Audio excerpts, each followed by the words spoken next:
கிறிஸ்துவுக்குள் மிகவும் பிரியமான எனதருமை சகோதர சகோதரிகளே, ஆண்டவரும் உலக இரட்சகருமான இயேசு கிறிஸ்துவின் இணையற்ற நாமத்தினாலே உங்கள் யாவரையும் வாழ்த்தி ஆசீர்வதிக்கிறேன். இந்த பிப்ரவரி மாதம் 14ஆம் தேதி மங்கள வார்த்தை நிகழ்ச்சி மூலமாக உங்களை நேரடியாக உங்கள் வீடுகளிலே பார்க்கிறது எனக்கு ரொம்ப சந்தோஷம். கர்த்தர் உங்களை ஆசீர்வதிப்பாராக. சில பிள்ளைகள் குடும்பத்தில் பிறந்த நாள் மற்றும் திருமண நாள் பிளெஸ்ஸிங்கை வாங்குறதுக்கு நீங்கள் ஆயத்தமாக எழுப்பி உட்கார்ந்துருக்கிறீங்க. நேற்று நைட்டே உங்கள் அப்பா அம்மா சொல்லிட்டாங்க மங்கள வார்த்தையில் ஐயா ப்ளஸ் பண்ணுவாங்கன்னு. அப்படியே இருக்கிற இடத்துல கண்களை மூடி கரங்களை கூப்பிக்கொள்ளுங்கள். அன்பான ஆண்டவரே உமக்கு நன்றி. உன்மேல் கர்த்தர் உதிப்பார், அவருடைய மகிமை உன்மேல் காணப்படும் என்கிற மங்கள வார்த்தையை இந்த பிள்ளைகளுடைய சிரசில் வச்சு உம்முடைய ஸ்தானாதிபதியாய் ஆசீர்வதிக்கிறேன். அப்படியே இந்த வருஷம் முழுவதும் என் பிள்ளைகளுக்கு பலிக்கட்டும். நம்முடைய கரத்தை பிடித்து கொண்டு என் பிள்ளைகள் இந்த வருஷம் முழுவதும் நடப்பார்களாக. இயேசுவின் மூலம் பிதாவே, ஆமென். இன்னைக்கு ஆண்டவர் நமக்கு என்ன மங்கள வார்த்தை வச்சிருக்கிறாரு எடுத்து வாசிக்கலாமா? மீகா தீர்க்கதரிசியின் புஸ்தகம் 7ஆம் அதிகாரம் 8வது வசனம் இப்படியாய் சொல்கிறது, கர்த்தர் எனக்கு வெளிச்சமாய் இருப்பார். தீர்க்கதரிசியாகிய மீகா சொல்கிறார், கர்த்தர் எனக்கு வெளிச்சமாக இருப்பார். நான் இருளிலே இருக்கும் பொழுது கர்த்தர் எனக்கு வெளிச்சமாக இருப்பார். இன்றைக்கி ஒருவேளை நீங்கள் இருளில் இருக்கலாம், பிசாசின் பிடியிலே இருக்கலாம், ஏதோ ஒரு மாந்திரிக வல்லமையின் செயல்பாட்டுக்குள்ளே நீங்கள் இருக்கலாம், அதனால் வந்த பாதிப்புக்குள்ளே இருக்கலாம். ஆனால் மீகா சொல்லுகிறான், என் சத்துருவே என்னை குறித்து சந்தோஷப்படாதே, நான் விழுந்தாலும் எழுந்திருப்பேன். நான் இருளில் இருக்கும் பொழுது கர்த்தர் எனக்கு வெளிச்சமாக இருப்பார். நீங்கள் இருளில் இருக்கிறீங்க அப்படின்றதுக்காக வேண்டி ஆண்டவர் உங்களை விட்டுற மாட்டார். நீங்கள் பாவத்துக்குள்ளே விழுந்து கிடக்கிறீங்க அப்படின்றதுனால ஆண்டவர் விட்டுவிட மாட்டார். அவர் தேடி வந்து உங்களை மீட்டெடுக்கிற தெய்வம். 100 ஆடுகளிலே ஒரு ஆடு காணாமல் போனால் கூட 99 ஆடுகளை விட்டுட்டு காணாமல் போன ஒரு ஆட்டுக்காக உங்கள் பின்னாலேயே சுற்றி உங்களை பிடிச்சி தோள் மேலே வச்சு சந்தோஷமாக கொண்டாடி கொண்டு வருகிற ஆண்டவர். உங்கள் வீட்டிலிருந்து வெளியே போன, தொழுவத்திலிருந்து வெளியே போன ஆடு ஒருவேளை உன் பிள்ளையாக இருக்கலாம், இல்லைன்னா உன்னுடைய மகளாக இருக்கலாம், மகனாக இருக்கலாம், இல்லைன்னா உன் புருஷனே கூட வீட்டை விட்டு வெளியேறி இருக்கலாம். இன்றைக்கு அவர்களை தேடி கண்டுபிடித்து அவர்கள் இருக்கிற இருளிலிருந்து அவர்களை வெளியே கொண்டு வரும்படி வெளிச்சத்தின் தேவன் புறப்பட்டு விட்டார். காணாமல் போன உன் பிள்ளையை கண்டுபிடித்து கொண்டு வருவார். அந்நிய முகத்தோடு போய் இணைந்திருக்கிற அந்த பிள்ளையை ஆண்டவர் பிடித்து இழுத்து கொண்டு வருவார். அந்த பாபிலோனிய சால்வை அறுத்தறிந்து கொண்டு வருவார். புத்தி பேதலிப்பில் எங்கே போச்சுன்னு தெரியலை, பிள்ளை அப்பா எங்கே போனாருன்னு தெரியலை, பார்க்கின்சன்ஸ் அவருக்கு இருந்துச்சு, காணாமல் போயிட்டார், எங்கே இருக்காருன்னு தெரியல, கண்டுபிடிக்க முடியலை, அவருக்கு சுய உணர்வு இல்லை. இன்னைக்கு அந்த ஆட்டை தேடி என் இயேசு புறப்படுகிறார். அவர் இருளுக்குள்ளே கிடந்தாலும் சரி, ஜெயிலுக்குள்ளே கிடந்தாலும் சரி, பஸ் ஸ்டாப்பில் கிடந்தாலும் சரி, ஆதரவில்லாமல் இருந்தாலும் சரி, அவர் தேடி வந்து மீட்டெடுக்கிற தேவன். இன்றைக்கு அவர்கள் மேலே ஆண்டவருடைய வெளிச்சத்தை பிரகாசிக்க பண்ணுகிறார். அவளை அழைத்து கொண்டு வருவார். காணாமல் போன உன் பிள்ளையை கர்த்தர் திருப்பி கொண்டு வருவார். சண்டை போட்டுட்டு போன உன் பிள்ளையை திருத்தி கொண்டு வருவார். இன்றைக்கி அப்படிப்பட்ட ஒரு அற்புதத்தை நீங்கள் எதிர்பாருங்க. கர்த்தர் அற்புதம் செய்வார். இந்த வசனத்தின்படி கர்த்தர் எனக்கு வெளிச்சமாயிருப்பார்னு சொல்லி பாருங்கள்.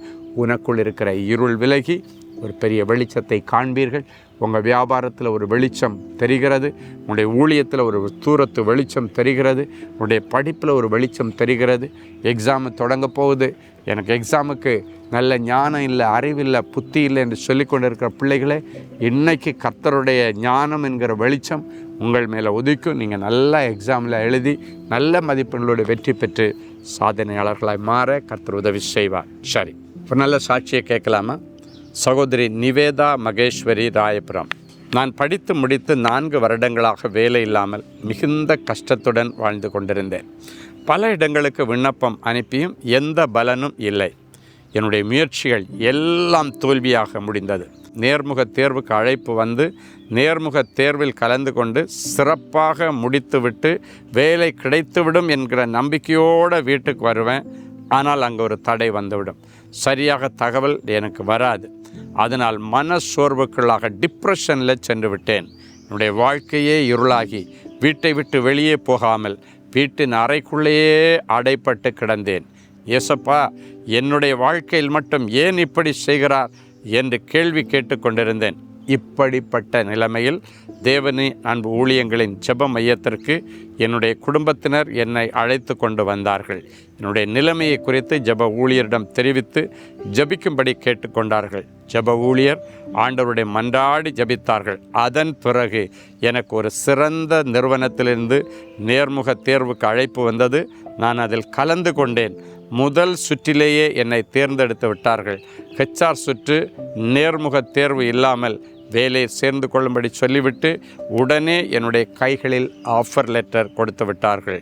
இருள் சூழ்ந்த அறைக்குள்ளே கிடந்த என்னுடைய வாழ்க்கையை கர்த்தர் வெளிச்சத்திற்கு கொண்டு வந்தார். உங்களுடைய வாழ்க்கையிலும் இப்பேற்பட்ட அற்புதங்களை கர்த்தர் செய்வார். இன்றைக்கு ரெடியாக இருக்கிறீங்களா? எக்ஸாமுக்கு ரெடியாக இருக்கிறீங்களா? மகிமையான வெற்றியை காண்பீர்கள். அன்பான ஆண்டவரே, உமக்கு நன்றி. இருளுக்குள்ளே கிடக்கிற பிள்ளைகளை வெளிச்சத்துக்கு கொண்டு வருகிற தேவனுடைய கரத்தில் இந்த நிகழ்ச்சியை பார்க்குற ஒவ்வொரு பிள்ளைகளையும் ஒப்பு கொடுக்கிறேன். இருள் விலகட்டும், வெளிச்சம் உதிக்கட்டும். உடைய வியாபாரத்தில் ஒரு பிரகாசமான வெளிச்சம், உடைய வேலையில் ஒரு பிரகாசமான எதிர்காலம், உடைய ஊழியத்தில் ஒரு பிரகாசமான ஆத்தும அறுவடையை என் பிள்ளைகள் பார்க்கட்டும். எக்ஸாமுக்காக ஆயத்தப்படுகிற பிள்ளைகளுக்கு பிரகாசமான எதிர்காலத்தை கொடுக்கும்படி கர்த்தர் என் பிள்ளைகளுடைய எக்ஸாம் எழுதும் பொழுது கரம் பிடித்து எழுதுவீராக, உதவி செய்வீராக. மறதிகள் மாறி நல்ல ஞாபக சக்தி என் பிள்ளைகளுக்கு உண்டாகட்டும். அவர்களை சாதனையாளர்களாய் மாற்றுவீராக. இயேசுவின் மூலம் பிதாவே, ஆமென். கிறிஸ்துவுக்குள் அன்பான தேவனுடைய பிள்ளைகளே, ஒரு சந்தோஷமான விஷயம். நாம் எல்லாரும் அறிந்திருக்கிறபடி இன்றைக்கு உலகமே உலக காதலர் தினத்தை கொண்டாடி கொண்டிருக்கிறது.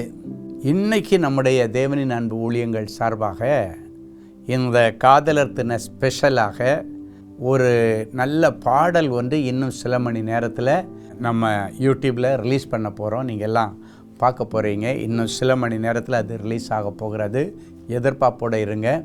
நம்முடைய தேவாதி தேவன் மனுக்குலத்தின் மீது வைத்திருக்கிற காதலை விட மேலான காதல் இந்த உலகத்தில் இல்லவே இல்லை.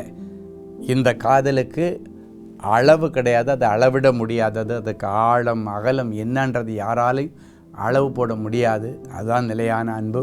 ஸோ இந்த தெய்வீக காதலை குறித்த ஒரு பாடல் இன்றைக்கி நம்ம ரிலீஸ் பண்ண போகிறோம். நம்முடைய குட்டி தீர்க்கதரிசி ஜெஃப்ரின் ஸ்டீஃபன் அவர்கள் அந்த பாடலை பாடியிருக்கிறாரு. ஸோ ரொம்ப எதிர்பார்ப்போடு இருங்க. நான் விசுவாசிக்கிறேன், இந்த பாடலை கேட்கும் பொழுது தேவ பிரசன்னத்தில் நான் நிரம்பினேன்.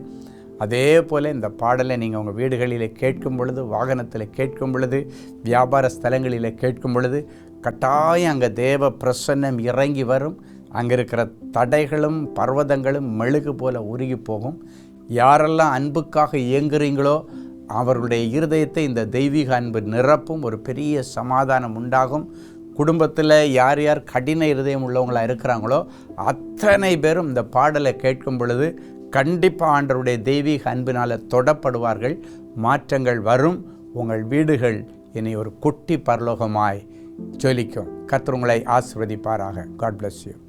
அன்பு தேவனுடைய பிள்ளைகளே, இந்நிகழ்ச்சியின் மூலம் நீங்கள் பெற்றுக்கொண்ட ஆசீர்வாதங்களையும் உங்கள் ஜெப விண்ணப்பங்களையும் அனுப்ப வேண்டிய முகவரி: தேவனின் அன்பு ஊழியங்கள், Vinayak avenue, OMR road, Okkiyam, Thoraipakkam, Chennai 600097. மேலும் 24 மணி நேர ஜெப உதவிக்கு 04424579999 மற்றும் 9941150999 என்ற எண்களுக்கு தொடர்பு கொள்ளுங்கள்.